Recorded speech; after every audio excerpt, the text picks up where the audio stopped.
ठीक है। तो बिग बैंग थ्योरी में क्या देखा आपने? बिग बैंग थ्योरी में आपने देखा, बिग बैंग थ्योरी के अनुसार ये पूरा यूनिवर्स एक्सपैंड कर रहा है कंटिन्यूअसली, अभी भी एक्सपैंड कर रहा है ना। और उसे और चूंकि यूनिवर्स एक्सपैंड कर रहा है, इसलिए जो गैलेक्सीज है, जो collection of billions of star है, वो भी उनके बीच जो डिस्टेंस है वो भी बढ़ता जा रहा है। एक यूनिवर्स में बिलियंस ऑफ गैलेक्सीज हैं और एक गैलेक्सीज में बिलियंस ऑफ स्टार्स हैं। तो एक यूनिवर्स में, पूरे यूनिवर्स में बिलियंस ऑफ गैलेक्सी है।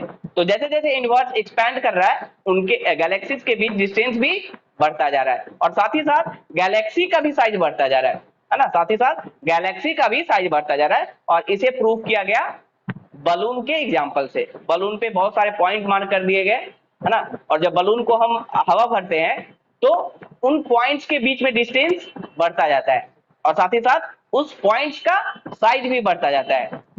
तो अगर यहाँ पे यूनिवर्स को बलून माने और गैलेक्सी को पॉइंट माने, उस बलून पे मार्क किया हुआ पॉइंट, तो जब हम बलून में हवा भरते हैं तो क्या होता है, वो पॉइंट बढ़ता जाता है, उसके बीच का डिस्टेंस और उसका साइज भी बढ़ता जाता है। इसी तरह यूनिवर्स में हुआ होगा, यूनिवर्स एक्सपैंड कर रहा है। ये कैसे हमें पता चला? क्योंकि गैलेक्सी के बीच में डिस्टेंस बढ़ता जा रहा है और साथ ही साथ गैलेक्सी का साइज भी बढ़ता जा रहा है। इसका मतलब यूनिवर्स फैल रहा है ना। ये था बिग बैंग थ्योरी जो हबल ने दिया था, ठीक है।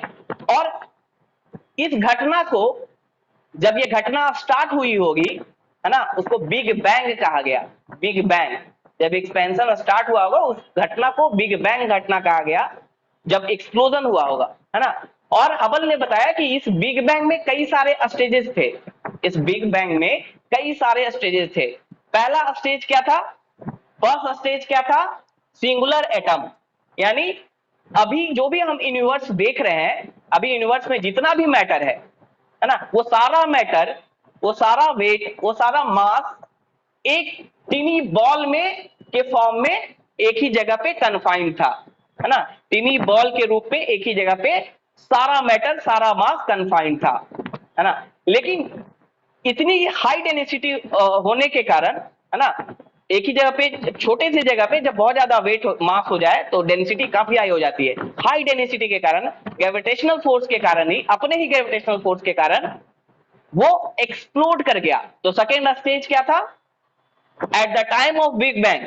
बिग बैंग उस टाइम को बोलते हैं जब एक्सप्लोजन स्टार्ट हुआ था, जब यूनिवर्स एक्सपैंड करना स्टार्ट हुआ था। कब हुआ था? 13.7 बिलियन ईयर एगो, आज से 13.7 बिलियन ईयर एगो में ये घटना स्टार्ट हुई थी, उसी को कहा जाता है बिग बैंग। और at the time of big bang this tiny ball exploded violently, है ना, एक्सप्लोड कर गया, विस्फोट हो गया वायलेंटली, आवाज के साथ। बोला जाता है वही जो आवाज निकला ना, वो जो वॉइस निकला, वो ही ओम है, ऐसा बोला जाता है ना। साइंटिफिकली ये प्रूफ मिलता है कई जगह पे कि कोई अभी भी वो आवाज है, अभी भी वो वॉइस गूंज रहा है ना। तो exploded violently टिनी ball eight the time of big bang 13.7 billion year ago, this टिनी ball exploded violently.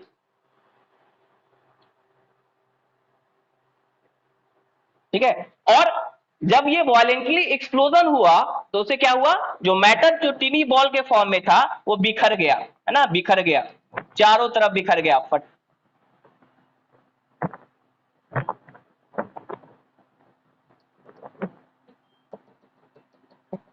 बिखर गया मैटर पूरे यूनिवर्स में। जो आज का यूनिवर्स है पूरे में बिखर गया, है ना। ओके, थर्ड स्टेज क्या हुआ?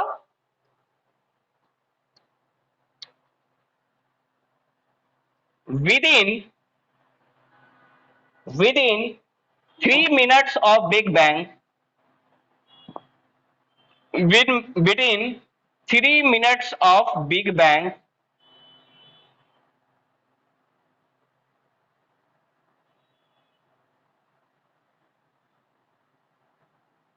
नासा ने अभी बताया है कि अभी भी 2020 में उसने रिपोर्ट दिया था नासा ने कि अभी भी कोई हमिंग साउंड है यूनिवर्स में। यूनिवर्स में कोई ना कोई अभी हमिंग साउंड है जो उसी समय से स्टार्ट हुआ है जब एक्सप्लोजन हुआ था, उसी समय से वो साउंड अभी तक है, हमिंग साउंड। उसने वो ओम नाम नहीं दिया उसे, ओम नहीं बताया, बट बताया कि हमिंग साउंड है। तो हमारे वेदांत फिलॉसफी के अनुसार वो जो ओम साउंड है वहीं से ओरिजिन हुआ है, यानी उसी साउंड से पूरे यूनिवर्स का निर्माण हुआ है, बोला जाता है ऐसे। इसलिए ओम को क्रिएशन बोला जाता है, क्रिएटर बोला जाता है ना। ओके, तो within 3 minutes of Big Bang, the first atom began to form. The first atom began to form.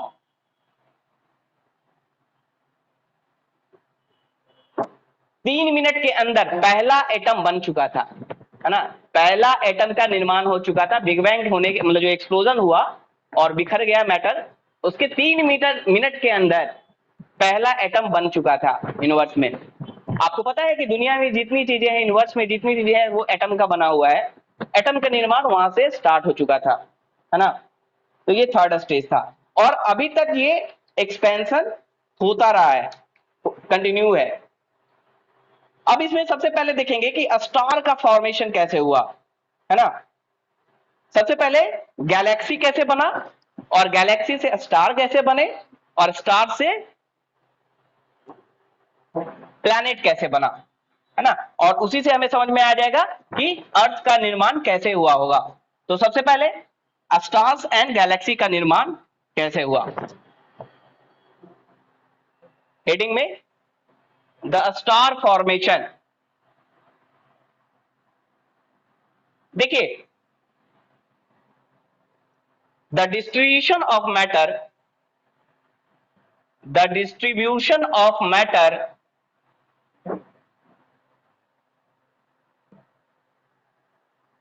And energy, पहले लिख लीजिए फिर समझाता हूं मैं।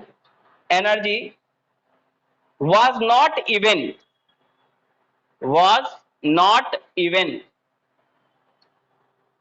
in the early universe, in the early universe. These initial density differences, these initial density differences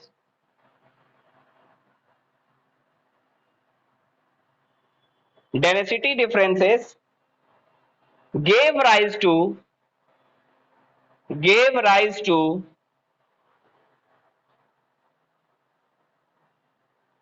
differences in rise to differences in gravitational forces, differences in gravitational forces,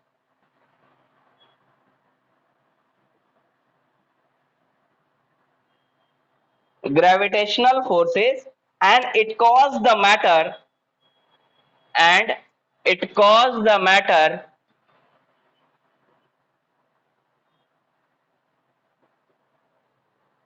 to get drawn together, to get drawn together.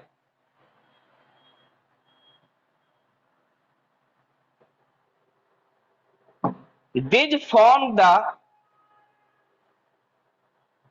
basis for development of galaxies. These formed the basis for development of galaxies, development of galaxies। पहले इसको समझिए कि Galaxy कैसे बना।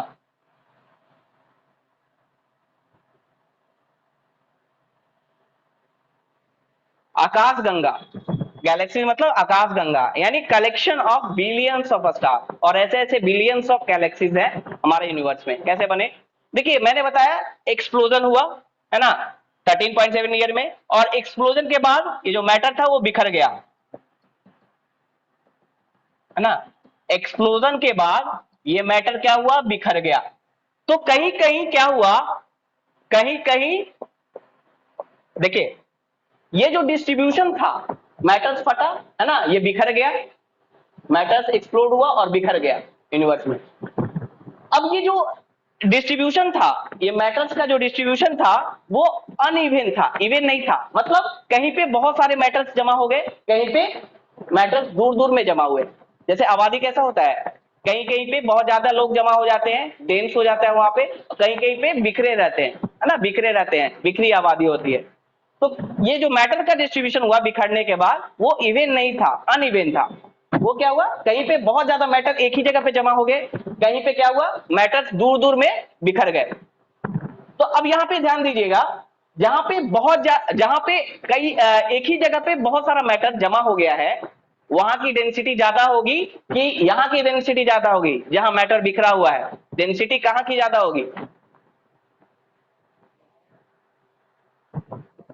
हाँ, जहां पे एक साथ बहुत सारा मैटर, छोटे से जगह पे बहुत सारा मैटर एक ही जगह जमा हो गया, वहां की डेंसिटी ज्यादा होगी, है कि नहीं? और जहां पे मैटर दूर दूर है, स्पार्सली सेपरेटेड है ना, वहां पे डेंसिटी कम होगी। घनत्व घनत्व तो क्या होता है, मास बाय वॉल्यूम, है ना। तो जहां पे डेंसिटी ज्यादा है, वहां का ग्रेविटेशनल फोर्स ज्यादा होगा। What do you mean by gravitational force?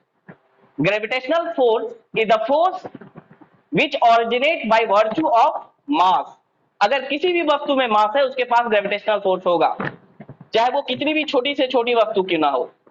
जिसके पास मास है, उसके पास ग्रेविटेशनल फोर्स होगा, लेकिन वो पता नहीं चल पाता है। जैसे हम भी पृथ्वी को उतना ही फोर्स से खींच रहे हैं जितना पृथ्वी हमको खींच रहा है, लेकिन पृथ्वी चूंकि बड़ा है, ग्रेविटेशनल फोर्स एक वीक फोर्स होता है, और वो तब सामने आता है जब अर्थ लाइक कोई स्ट्रक्चर हो। अर्थ भी हमें ग्रेविटेशनल फोर्स से खींच रहा है, अर्थ के पास भी मास है, और हम भी अर्थ को खींच रहे हैं ग्रेविटेशनल फोर्स से, हमारे पास भी मास है। एक सुई भी अर्थ को खींच रहा है ग्रेविटेशनल फोर्स से, लेकिन उसका फोर्स इसलिए ज्यादा है क्योंकि उसका साइज बहुत बड़ा है, मास बहुत बड़ा है। तो जब तक अर्थ लाइक साइज ना हो, तब तक ग्रेविटेशनल फोर्स हमें नहीं दिखता है। तो जहां भी मास है, वहां पे ग्रेविटेशनल फोर्स होगा, गुरुत्वाकर्षण बल होगा।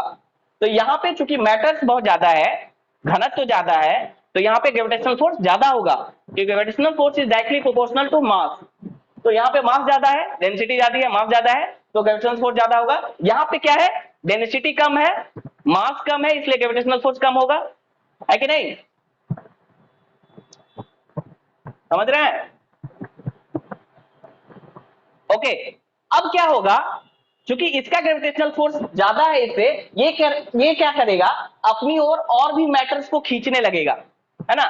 ये अपनी ओर और भी मैटर्स को खींचने लगेगा अपनी तरफ, और जैसे जैसे बढ़ेगा और खींचेगा और खींचेगा, और ऐसे ऐसे करके एक गैलेक्सी का निर्माण हो जाएगा, है ना। एक गैलेक्सी बन जाएगी, जैसे ये और खींचा अपनी तरफ, और ये घनत्व और इसका डेंस हो गया, और ये एक यहाँ पे एक बना लिया, है ना, एक ग्रुप बना लिया। फिर यहां भी ऐसा कुछ होगा, ये भी खींचेगा अपनी तरफ, यहां भी एक ग्रुप बना लेगा, यहां भी एक ग्रुप बना लेगा, बीच बीच में खाली स्पेस रहेगा, है ना, बीच बीच में खाली स्पेस रहेगा, और यही क्या बना, गैलेक्सी बना। यही क्या बना, गैलेक्सी। अभी ये सब क्या है, ये क्लाउड ऑफ गैसेस है, अभी सिर्फ गैस के फॉर्म में है, ये मैटर जो है अभी गैस के फॉर्म में है ना। अभी ये सारा कुछ बस एक जगह आ गए, मैटर जो है एक जगह आ गया, और क्या बना लिया, गैलेक्सी। अभी भी ये गैस के फॉर्म में है, हॉट गैसेस के फॉर्म में, या मैटर्स जो है छोटा छोटा। अब इस गैलेक्सी के अंदर स्टार्स है, मैंने अभी बताया गैलेक्सी क्या होता है, collection of billions of star. अब स्टार बना कैसे, एक गैलेक्सी तो बन गया, एक जगह मैटर आ गए, उसको मिला के एक गैलेक्सी बन गया, एक समूह बन गया। अब इसके अंदर स्टार का फॉर्मेशन कैसे हुआ, वो देखेंगे यहाँ पे।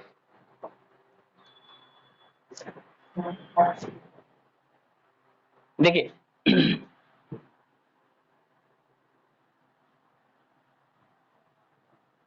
स्टार का फॉर्मेशन कैसे हुआ, लिखिए, द गैलेक्सीज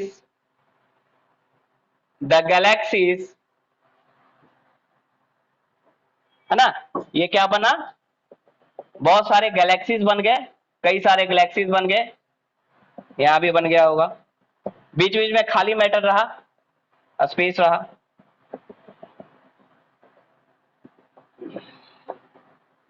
अब क्या हुआ, the galaxies start to form starts to form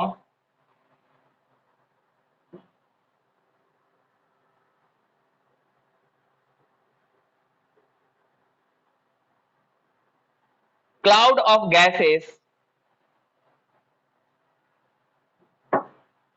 cloud of gases, sorry, The galaxy start to form by accumulation of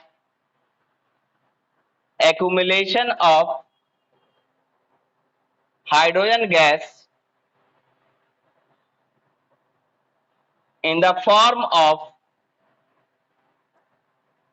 a very large cloud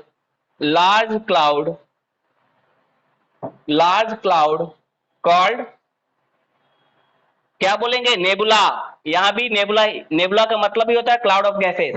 तो गैलेक्सी कैसे बनना स्टार्ट हुआ, ये जो हाइड्रोजन गैस थे जो इधर उधर बिखरे थे, एक जगह एक्यूमुलेट मतलब एक जगह आना, एक जगह आके ये लोग जमा होने लगे और धीरे धीरे बड़ा बड़ा सा क्लाउड ऑफ गैस बनने लगा, गैसेस का बादल, गैस का बादल बनने लगा बड़ा सा, जिसे हम गैलेक्सी बोलने लगे, है ना। The galaxy start to form by accumulation of hydrogen gas, और सिर्फ क्या था उस समय, हाइड्रोजन गैस, अभी पढ़ाएंगे आगे, है ना। Form a very large cloud called nebula.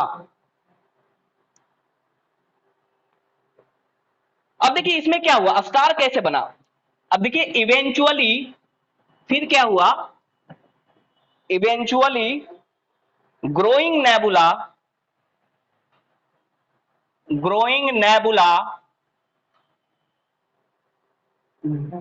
develop localized clumps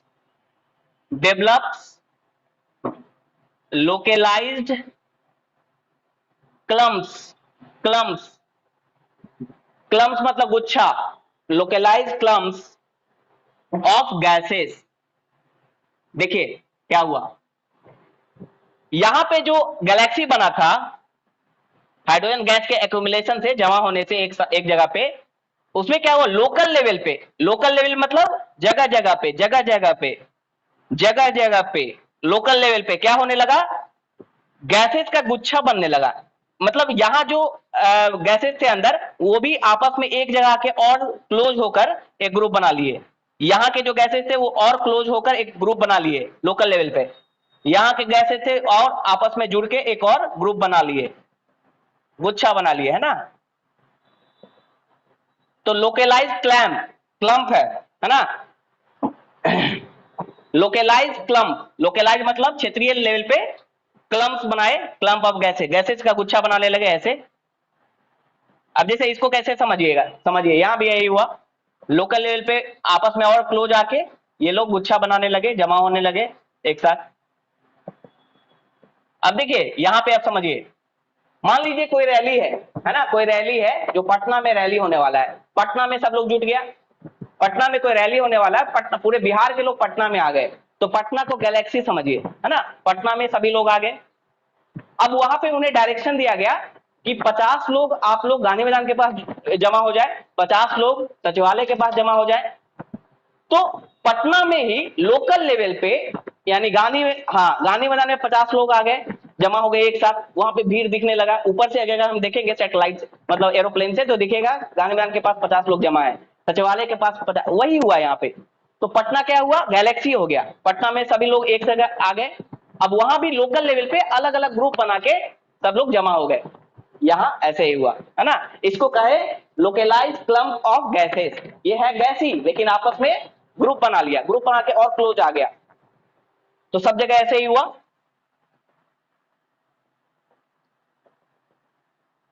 समझ रहे हैं, तो इस तरह की घटना होने लगी, लोकलाइज क्लम्प ऑफ गैसेस बनने लगे, और यही गैस बाद में स्टार के रूप में बने, और ये ऐसे बिलियंस ऑफ ऐसे लोकल क्लम्प्स बना, बिलियंस ऑफ, इसलिए बिलियंस ऑफ स्टार बने, है ना।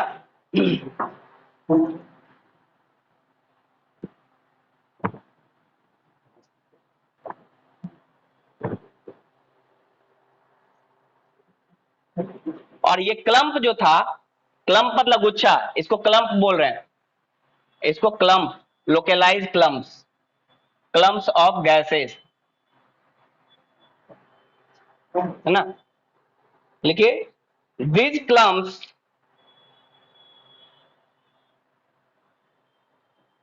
continue to grow continue to grow into even dense gaseous bodies, into even dense gaseous bodies, gaseous bodies, और भी डेंस होता चला गया, और भी डेंस होता चला गया, ये धीरे धीरे और भी डेंस होता चला गया। डेंस मतलब और भी मैटर पास में आने लगे, और भी मैटर पास में आके डेंस, इनका घनत्व तो बढ़ने लगा। जितना क्लोज आएंगे कम स्पेस में ज्यादा से ज्यादा होगा, उतना डेंसिटी बढ़ेगा, तो और भी ये डेंस होते चले गए, giving rise to formation of stars, giving rise to formation of stars. देखिए सन भी एक तरह का स्टार है, उसमें भी हाइड्रोजन गैस है, मतलब मैक्सिमम गैसेस जो है, मैक्सिमम जो स्टार है वो गैस का बना हुआ है, गैस का गोला है, सन भी एक गैस का गोला है, हाइड्रोजन गैस का, है ना। हाइड्रोजन ही कन्वर्ट होता है हीलियम में और उसी से एनर्जी होता है। कल मैंने बताया था न्यूक्लियर फ्यूजन रिएक्शन में क्या होता है, दो हाइड्रोजन न्यूक्लियस आपस में फ्यूज करते हैं, संलयन होता है उनका, और उसके द्वारा हीलियम का न्यूक्लियस बनाते हैं वो लोग, और उसी दौरान एनर्जी रिलीज होता है, ट्रेमेंडस अमाउंट ऑफ एनर्जी रिलीज होता है ना, जो कि हीट और लाइट के फॉर्म में हम तक पहुंचता है। तो हर स्टार में यही है, हर स्टार में यही फॉर्मेशन यही होता है ना, न्यूक्लियर फ्यूजन रिएक्शन, जिसके कारण तो वहां शुरुआत में क्या रहता है, सिर्फ हाइड्रोजन गैस, बाद में वही हाइड्रोजन गैस फ्यूज होकर हीलियम गैस बनाते हैं। ओके, तो ये जो जितना डेंस होता चला गया गैस, जितना डेंस हो, एक देखिए सन का जब हम पढ़ाएंगे डिफरेंट स्टेजेस, स्टार के लाइफ का भी डिफरेंट स्टेज होता है, जैसे सन के लाइफ का भी डिफरेंट स्टेज है, यूथ स्टेज, वो कभी डाई भी कर जाएगा सन, है ना। तो शुरुआत के स्टेज में क्या होता है, हाँ, धीरे धीरे इतना डेंस होता चला जाता है, इतना डेंस होता चला जाता है कि हाइड्रोजन का न्यूक्लियस आपस में फ्यूज करना स्टार्ट हो जाता है, इतना टेम्परेचर बढ़ जाता है कि हाइड्रोजन का न्यूक्लियस आपस में ही फ्यूज करके हीलियम बनाने लगता है, और वहीं से एनर्जी रिलीज होना स्टार्ट हो जाता है। तो सन भी शुरुआत में ऐसा ही होगा, सन भी शुरुआत में डेंस गैस का गोला ही था, इतना डेंस हो गया कि उसमें न्यूक्लियर फ्यूजन जब स्टार्ट हो गया, उसको कहते हैं, उससे पहले वो प्रॉक्सी स्टार होता है, प्रॉक्सी मतलब नकली स्टार, जिसमें अभी लाइट नहीं हुआ है। जब न्यूक्लियर फ्यूजन स्टार्ट हो जाता है तो वो रियल स्टार में कन्वर्ट होता है। तो सन भी शुरुआत में ऐसे ही होगा, जिसमें सिर्फ गैस है, अभी हाइड्रोजन गैस का गोला है, धीरे धीरे इसमें न्यूक्लियर फ्यूजन स्टार्ट होगा और ये सन की तरह ये ब्राइट करने लगेगा। हर स्टार का यही है, हर स्टार का यही लाइफ होता है। समझ में आया ये कैसे बना स्टार, है ना। ठीक है, तो यहीं तक रहने देते हैं, फॉर्मेशन ऑफ प्लैनेट्स कल पढ़ेंगे।